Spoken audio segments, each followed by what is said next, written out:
What's up guys, and welcome back to another episode of the Premier League Career Mode. It is episode number 5. There is loads to get through today, so we're cracking straight on. Our first game will be away at Anfield against Liverpool in the FA Cup third round. Certainly not fancy our chances there after just one win in our last 7 games, but no losses in 2, and a big win against Bournemouth does mean right now we're 11 points clear, 9 points clear. My maths is terrible. 9 clear in the bottom 3 with 18 to go, and hopefully today we'll get a nice run and pull away from that relegation zone. Death taxes and docks failing to do a very simple mathematical equation. Yep, it's a certainty.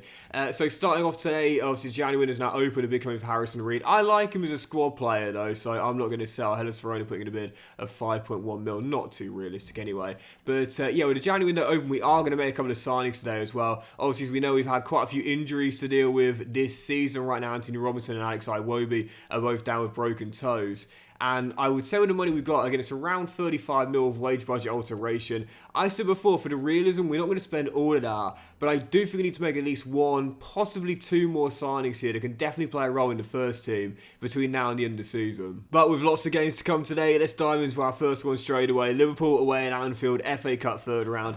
Luck of the cup draw, I really can't see us getting through this one in poor form. But again, no losses in our last 2, and got a credible goal to show against Arsenal. Could possibly try and take it for a replay. That would be a good job done, in my opinion. Let's see if we can do it. Come on, Fulham. Obviously, speaking of replays, a lot of talk that they've been scrapped now from the first proper round onwards.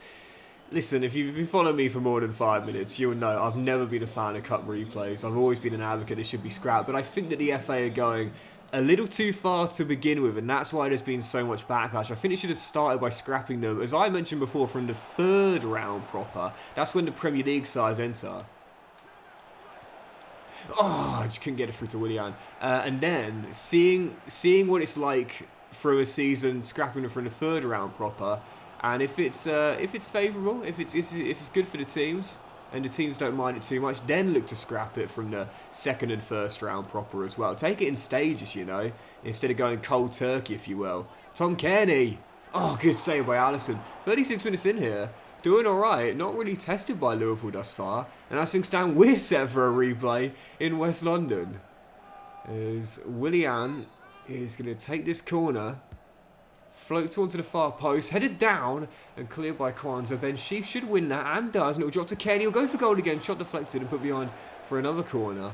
And right now, to be fair, this is encouraging for Fulham, man. I often say this, when you're an underdog and you're away, don't be fazed by the pressure, man. Go at that team. Go at them and show them what you got. Corner to the centre, headed away and eventually cleared. Well, it looks like I called it. As long as we survive this attack, it is going to be a replay in West London. What an amazing ball that is, though. Dominico Berardi dispossessed by Hume. And to be fair, defensively today, absolutely solid. Absolutely solid. And a replay, well deserved. Yeah, you know me, I'm not in favour of replays. So the news was positive to see when I saw they were getting scrapped. But for this save, for this season, I'm happy with the fact they haven't been scrapped yet. Replay in West London. Of course, as that would add some more fixture congestion to the calendar and more workload on an already small squad. He turned down a bit for the skipper from Galatasaray. Yeah, I think we should go ahead and make a new signing for the squad here. You know, someone coming in just to add again a little bit of depth. Several players I've got on a short list of my scouts been finding for me. But one player that Fulham have been linked to be fair, is this lad from Preston. A homegrown lad with Preston, came through the academy there at Deepdale, Kean Best. Teenage fullback, balanced physicals, okay technicals, especially going forward as well. And again, being linked to Fulham in the past too. And with Anthony Robinson down with a broken toe and Ballo Torre being recalled, yeah, Fulham have been linked, and I think coming in, just at least as a young player, short term to plug the gap, I'm okay with that. Let's bring him in. He's not going to cost anything other than market valuation. We'll probably get him slightly under that, to be fair, and we can indeed. What, 1.5 mil for Kean Best, and he's making a step up to the Premier League. One thing I've always wished in FC is that you can include a loan back option when you're signing a young player, because Kean probably isn't going to play much for us this season. Whilst he will get a little bit of game time with Robinson down, I would prefer to have loaned him back out to Deepdale to continue his development for the rest of the season in the Championship. Even so, instead he is in as, well, possibly a new starter right now with Robinson injured, but certainly some cover for the squad regardless. England under-19 international, coming in from Preston on a £4 a week contract. Welcome to Craven Cottage, key and best, and he took the number 5, and I love the ambition, I really do, but no, kid, not yet, mate, not yet. In time, love the ambition. But not right now, bro. Not right now. But yeah, I really like his stats. You know, balanced physically all across the ball with balanced pace as well. And going forward, he looks better than he is defensively. I could definitely see this guy possibly being converted to an attacking midfielder or a winger. But for now, we're going to try and just make him a complete wing back on that left-hand side. Get the defensive stats up and the work rate to medium to high as well. And this is a good young player for the future. Linked in real life, signs in a save. Right, let's go following game. No losses in 3 now in all competitions. It's nice to stop the rot after a poor run, but this is going to be a tough one. Chelsea away, West London derby. And once again, whilst a run of only 1 win in, I think, 8 would be extended, I'd certainly take a point in this game against Chelsea on the road. Come on, Fulham. Oh, by the way, Pochettino getting sacked. Come on, man. Seriously? Yeah, come on. We discussed this a couple episodes ago. And then literally, I saw on, was it Wednesday? It'd been sacked. It's you know, it's like it's 1 step forwards, 2 steps back since Todd has come in there at Chelsea. Do you know what I mean? And I feel quite sorry for the fans as Jimenez fires wide, because it's like they're finally starting to get a bit of stability. They're on an upward trajectory. Only 1 loss in 15 to end the season off. That's a brilliant record, by the way, in its own merit. And that loss came against Arsenal, I believe. I don't know. I don't know. I really don't. I mean, granted, I get it, you know, Chelsea are a club with massive ambitions.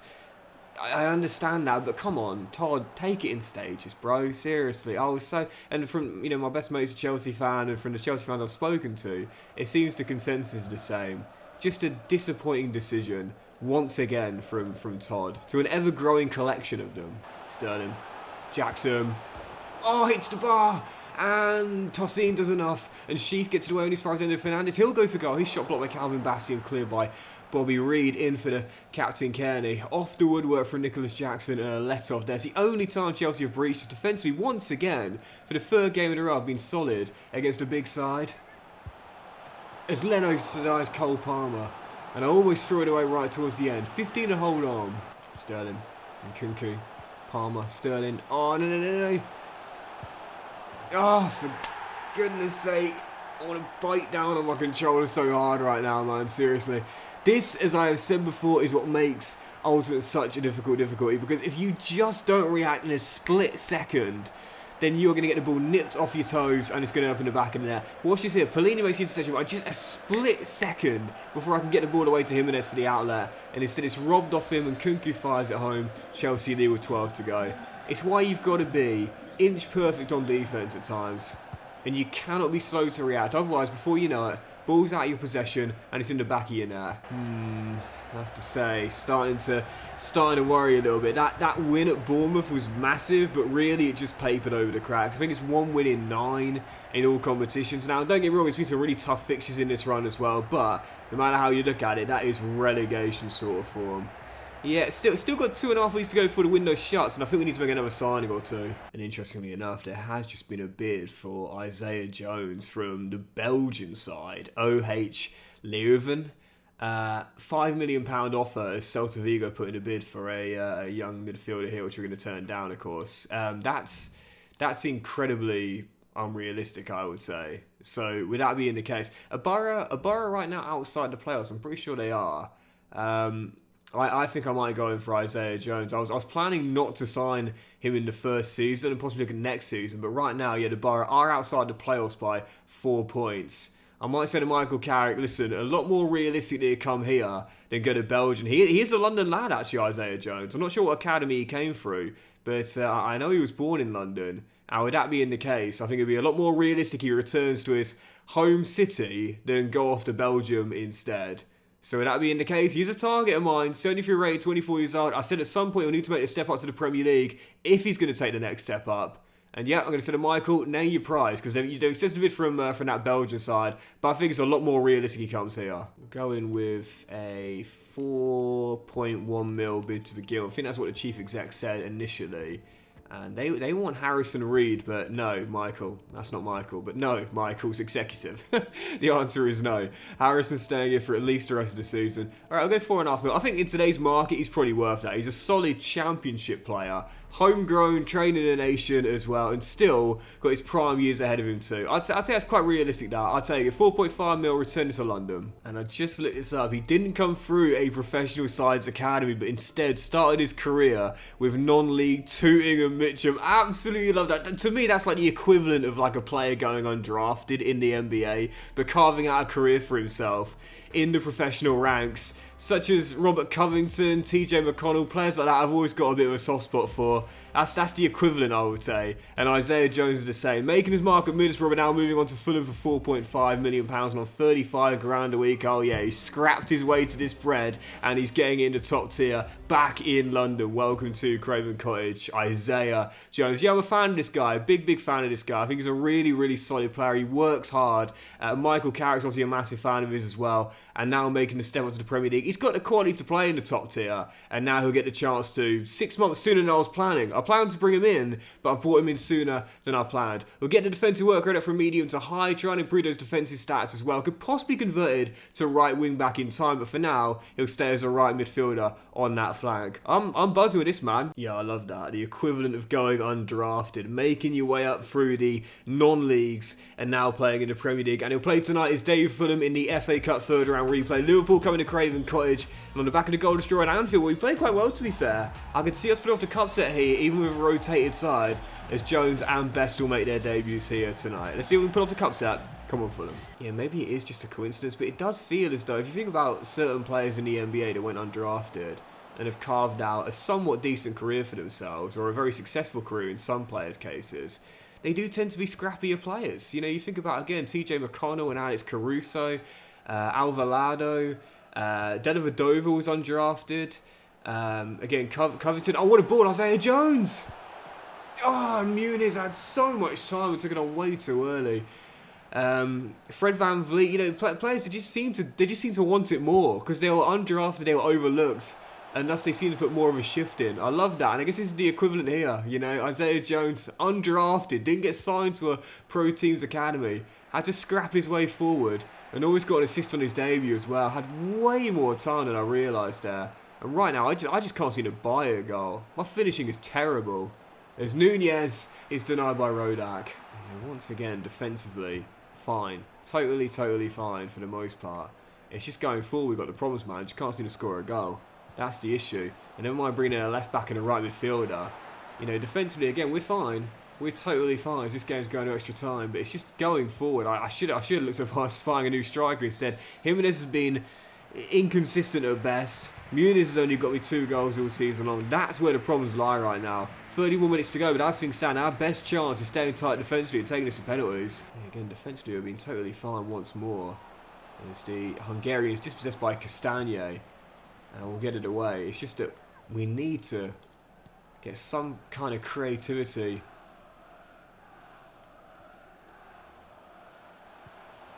And a better finish. Isaiah Jones! Dream debut from the ex-Middlesbrough man. Isaiah, oh no, the glitchy celebration.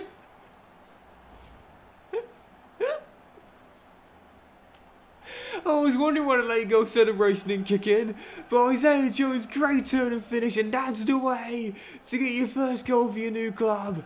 Right before the end of extra time, popping up with a winner. And never mind right mid or possibly convert to right wing back. And right now, if we can't buy a goal, put him up top. He's had a solid debut, to be fair. And I think that's the game winner too. And it is indeed. Time runs out on Jota and we're into the 4th round. Isaiah Jones at the death with the winner. And we pull off the cup set and make the 4th round. I think we're all value for it too. Shut the door a little bit in both legs. Didn't break us down at all. Yeah, it's always funny when that happens because it's like the player can't do anything. All he does is just run around like a headless chicken.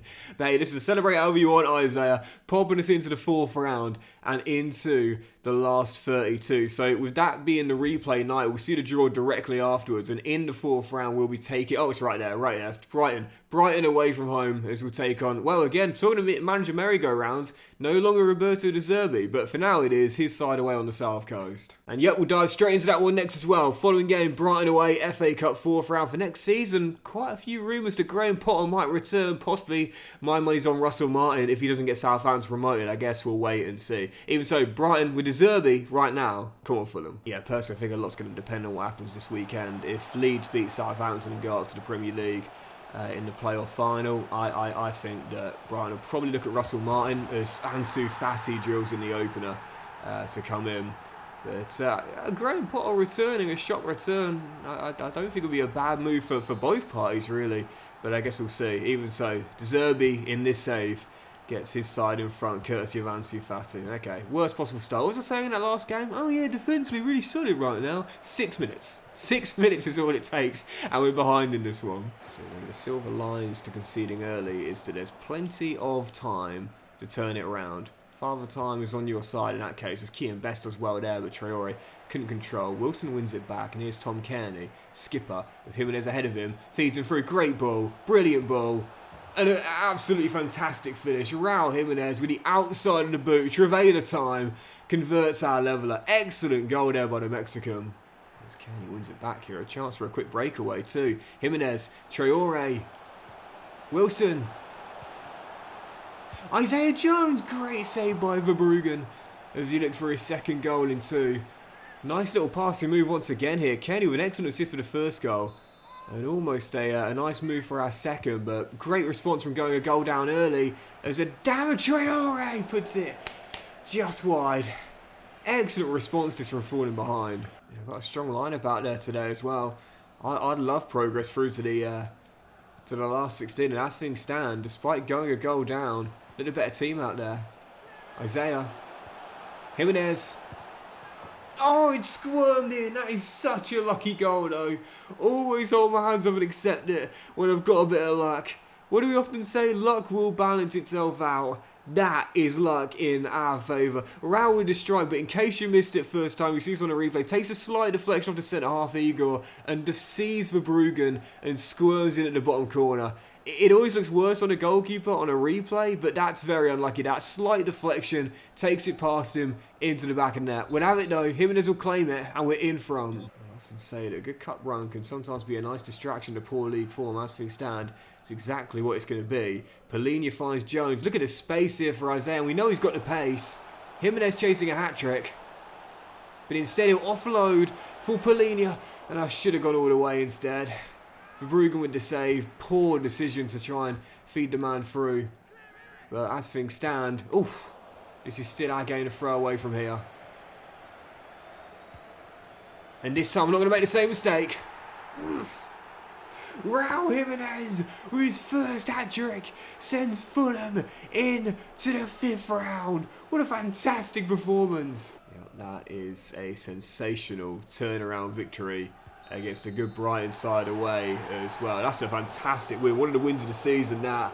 And a Jimenez hat-trick hero sends us into the 5th round. Yep, you know, cup run, it's always a good distraction to poor league form. And that's exactly what we need. Right now, we can't buy a win in the league, but back-to-back in the cup and into the last 16.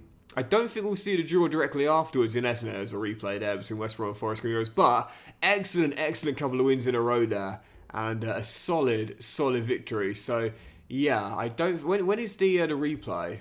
It's going to be after deadline day, then okay. Alright, so in that case, we'll certainly play a couple more league games today, that's for sure. See who we got, and we'll wrap up the January window with deadline day too. Before we get to though, Monaco putting in a bit for Harry Wilson. Will be against Sellingham at some point, because I'm not sure what his ceiling is, but for now, still getting quite a lot of minutes this season. So, yeah, between the end of the season and now, none of our stars are going. Right, let's keep it going. Following game, looking for our 3rd win in a row in all competitions. Best run of form in the season this will be, if we can get a victory here against Sean Dyche's Everton in the Premier League. Haven't won the league at home since November though. Let's see if we can keep this nice streak going here against Sean Dyche's Toffees. Come on, Fulham. Yep, only 1 loss in our last 6 in all competitions now. Finally getting a foothold, which you'd love to see. What we really want to see is a win in the Premier League. We haven't had many of those recently, that's for sure. As Willian says, I'll take it, don't worry. And lifts one. And Bobby Reed, oh, what a goal that would have been. Yeah, it's all well and good, you know, going through the cup and, you know, getting a point here and there. But if we want to make sure we're certainly safe and far clear of that bottom three, we've got to string some wins together in the Premier League. This is a golden chance tonight. Good start, but looking for that opening goal. Trey to Willian. And the Brazilian finds Lukic. Muniz, go left, go left. Oh, ball. Touch. Oh, finish, Rodrigo. What a finish. Third of the year. And rightfully flexing those muscles as he belts it in off the underside of the crossbar. It's a great ball by Lukic, but the touch and the finish is absolutely class. I'm not sure about this guy long term, I'll be honest, man. I really don't know what his ceiling is. But in his early 20s, he's still got plenty of time to prove himself. And that is a class finish. Third of the year, Fulham in front. Yeah, what a victory. That is going to be absolutely fantastic. Grinding out the 1-0 victory. Second clean sheet in 3 games. But most crucially, 3 wins in a row in all competitions. First time we've had 3 on the trot all season long. And finally, a Premier League victory at home for the first time in 2 months as well. Separated Everton on goal difference heading into the game. Now 3 points clear of them. That is a massive win with a rotated side. A chance to pull away from the bottom 3 now. Let's get on a run. Alright, here we go. Here we go. This is more like it. This is more like it. Poor run, and now turning it around. You know, that's just how it goes, man. Like in life, in FC, and everything, man. You got to get through those hard times to get to the good times. This too shall pass. Right. So deadline day is here, and again, we got 30 mil in the budget, but I don't know if I'll make any more signings. I might make one, possibly for the squad, but that's it. I'd say. I think it's because, like, if you look at the Championship right now.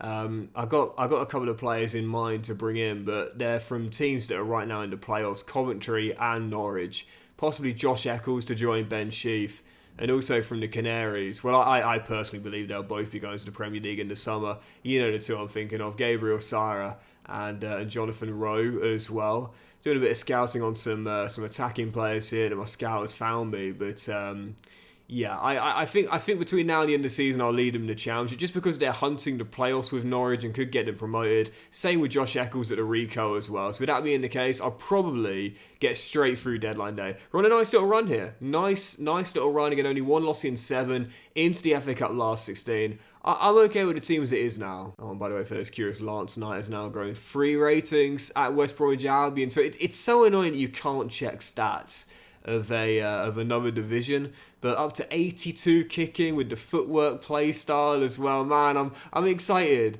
Genuinely really excited. I wasn't sure when he chose West Brom over Celtic, but right now he's got him in the playoffs, and I'd love it if he could get him up as a teenage wonder kid between the sticks as well. But yeah, I guess we could try and maybe loan out a youngster. But other than that, I'm okay with the squad. Big coming in for our young Albanian here, but we're going to keep him for the squad just for now. I guess the only thing I could have done is possibly promoted John Nicole, put him on the loan list, and then tried to get him out. But I think I'm going to run out of time to do that now, unfortunately. I don't think that either Nathan Mason or Ben Morrison will ask for scholarships between now and the end of the season. But fingers crossed Nicole will wait until next season for asking for a pro deal. Even so, yeah, I'm happy with the squad, man. Happy with the squad. Wow, how about this? Leicester putting a bit for Muniz. But just scored that game winner there against Everton, and he's not going between now and the end of the season. Maybe next year the Foxes go up, but not this year. Yep, that is going to do it for deadline day. I'm liking the squad. I'm liking it, man. Between now and the end of the season, that money carrying over for next season should give us a really decent budget to work with for next year when the actual rebuild starts. As we said in the last episode, this is the pre-build, not the rebuild. But I'm happy with the squad, man. I'm happy with the squad as well. You see the blockbuster deal there. Camavinga going to PSG for £79 million. Matt O'Reilly has now left Celtic to join Real Betis for 34.4 mil, and Unai Emery is strengthened by bringing in Facundo Medina from RC Lons. But yeah, I'm happy with the squad. We've had quite a few injuries this season. That's my only real concern. But other than that, I think we're all right. I think we're okay as a team as it is. Don't want to make any signings unnecessarily. Again, with Sara and Eccles and Rowe, I want to see how they get on if they keep them in the playoffs, Norwich and Coventry, that is, for the rest of the season. I'm happy with the squad. Happy with it is as it is. And, I forgot about that. We've got 3 more scouting updates. Let's see what we got. Where I shall continue the scouting on Leo Fawn just for now. And there's 3 Welsh players here that could look very good indeed, but just want to continue the scouting for now. And as for Scotland, I'm quite keen on this lad, Angus McLaughlin. which is probably one of the most Scottish-sounding names you've ever heard, by the way. Anders McLaughlin. Could it be more Scottish?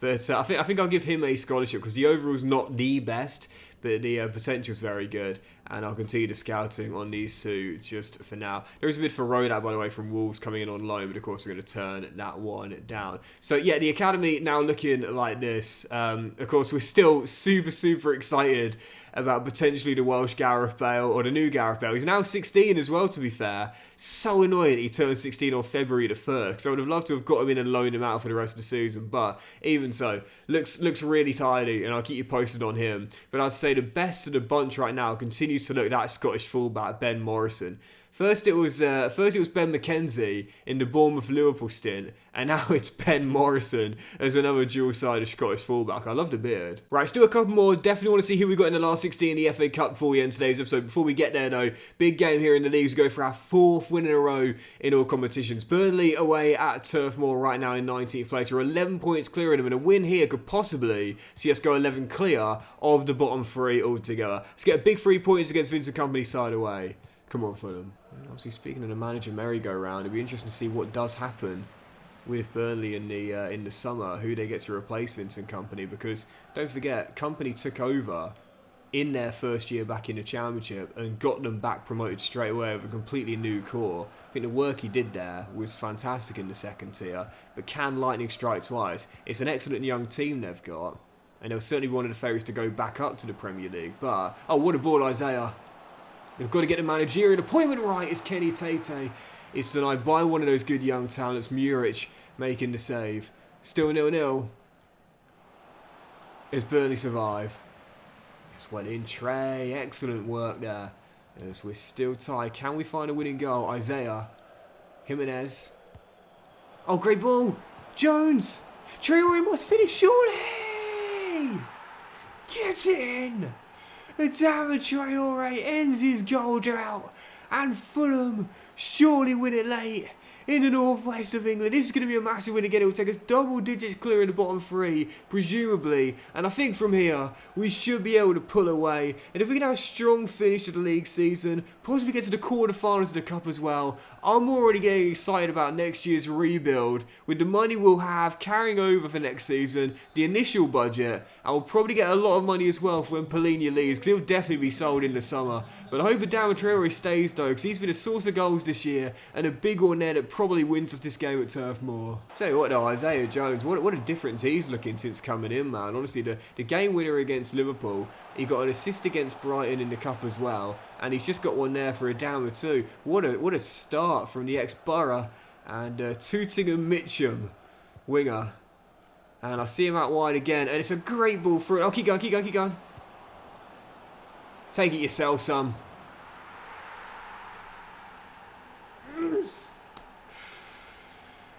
There's still a long way to go. I'm not ruling anything out.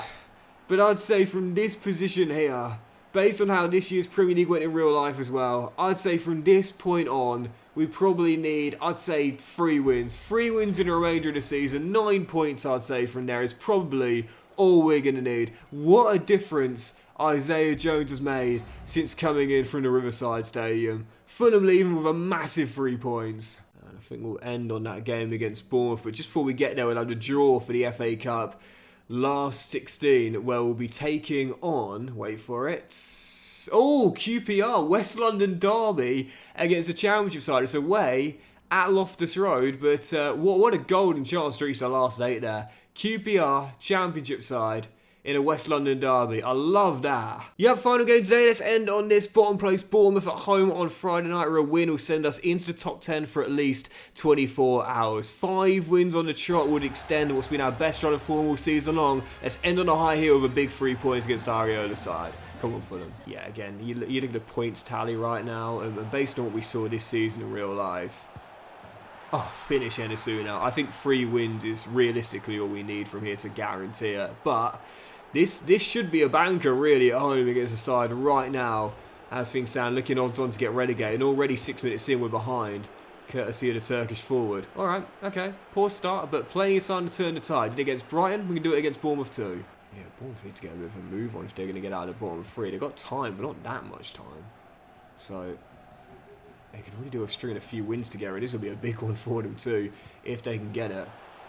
But that's a brilliant build-up, and just couldn't get away with it. It'll drop to Muniz. Really lucky goal.